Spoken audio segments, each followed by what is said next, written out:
Hello faculty, this is Dr. Jennifer Maxiel DiCarlo. I'm going to show you really quickly how to use Turnitin and specifically how to set the filters for Turnitin so that you can better assess whether or not a student is intentionally plagiarizing or just not understanding what's going on with plagiarism, but this is a tool that you can use with students to help them. So from your course room homepage, you would go to assessments and go to the drop box. Unfortunately, Turnitin is not set up for discussion questions, but can only be used for assignments that have been submitted through the drop box. So you would go to your assignment. In this case, I'm going to use grading feedback. And you would scroll down to a submission. Here you can see that Dorothy Coughlin turned in an assignment, and over here the report is reflecting red, which is a high originality report, reflecting 100% plagiarized.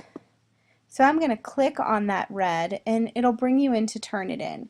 When it brings you into Turnitin, you can actually look over on the left hand side and see the student submission.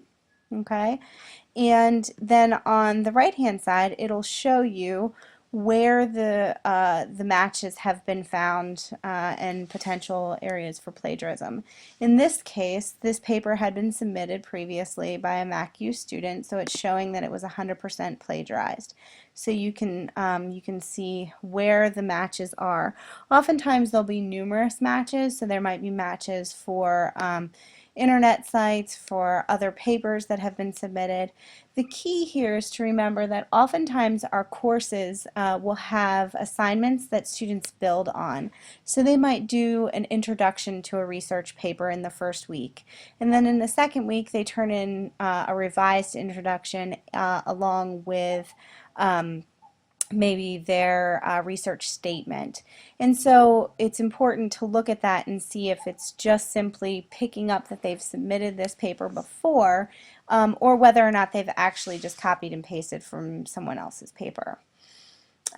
So one thing that you can do in here is you can exclude quotes, you can exclude the bibliography, okay, and you can exclude small matches. So I'm going to go ahead and exclude quotes, and I'm also going to exclude the bibliography because oftentimes those will come up, and because they've been referenced by someone else on the internet, they will make that percentage go up. And also exclude matches, and you can put in the word count.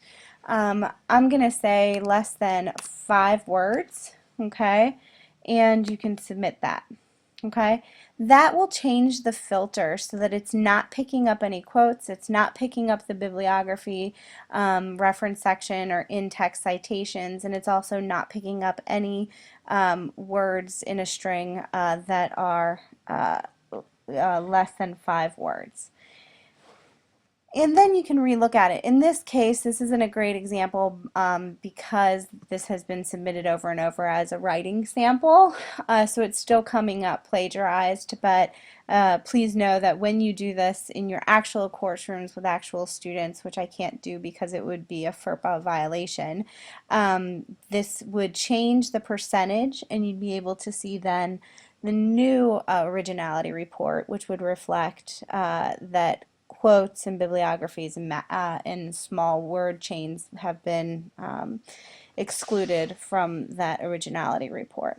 Hopefully this is helpful. If not, there are tutorials that you can go and read through Turnitin if you were to click on Turnitin, and you would be able to look at those as well. All right, thanks.